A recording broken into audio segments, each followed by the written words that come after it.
Hi class, this is Dr. Earls just checking in for our week 4 work coming up. Just to clarify regarding the interview you are going to be working on and submitting at the end of the week. Please note in the instructions you're asked to make sure you share about the leader's vision of how he will fulfill the organization's mission. It could be his mission if it's a solo ministry entity that he's leading up that you're interviewing, that kind of a leader. But make sure you do identify the mission of the organization the leader is working with, and then his vision to fulfill that mission, exactly what you were studying out of Malthus. And then you're going to also be talking about how he initiates and brings about strategic planning to really involve all the people that's going to be necessary to make that vision a reality.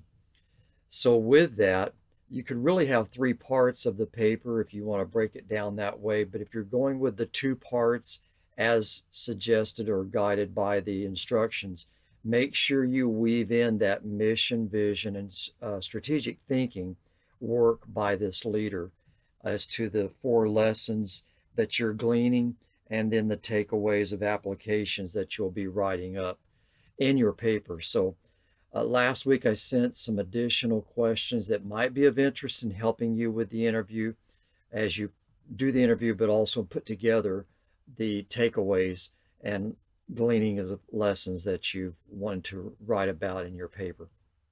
I do want to say again regarding this whole entire study, you'll see this in Dockery's book. Malthus has mentioned it. There's Rayner writes it.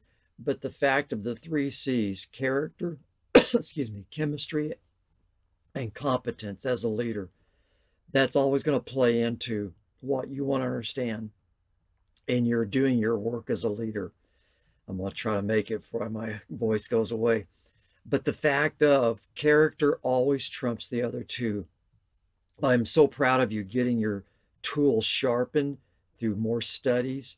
So gaining more insights into the competencies that you'll need and how you can perfect those with the gifts and passions God has given you.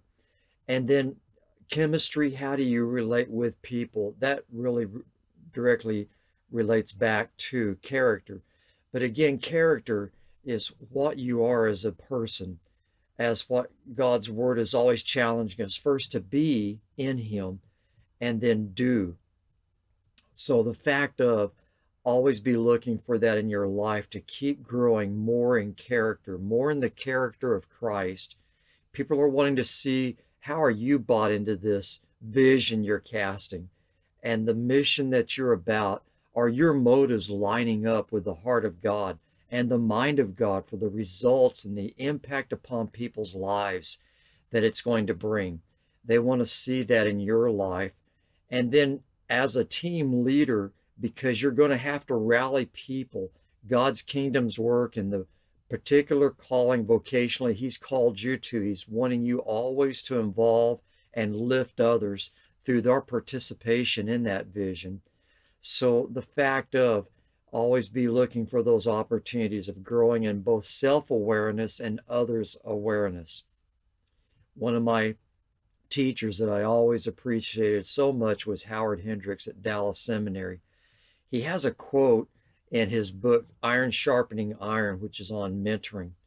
But right in the middle of the book, page 150, he says, if you tell me people are your greatest asset, then please tell me what is your process for helping your people discover their gifts, develop their gifts, and deploy their gifts strategically that best fits them and the organization, the entity's objectives, that vision you're going after together. That requires you continuously growing in your understanding of both yourself and others, and most importantly, God, and how he wants you to believe in others and love others to help them go further than they could have gone without your influence in their life. So that calling of leadership, it is a great task. We need more great godly leaders. And so I so encourage you to keep growing as a leader, but so commend you for studying how to do that, even through this course you're working through. God bless you, class. Have a great week ahead. Bye.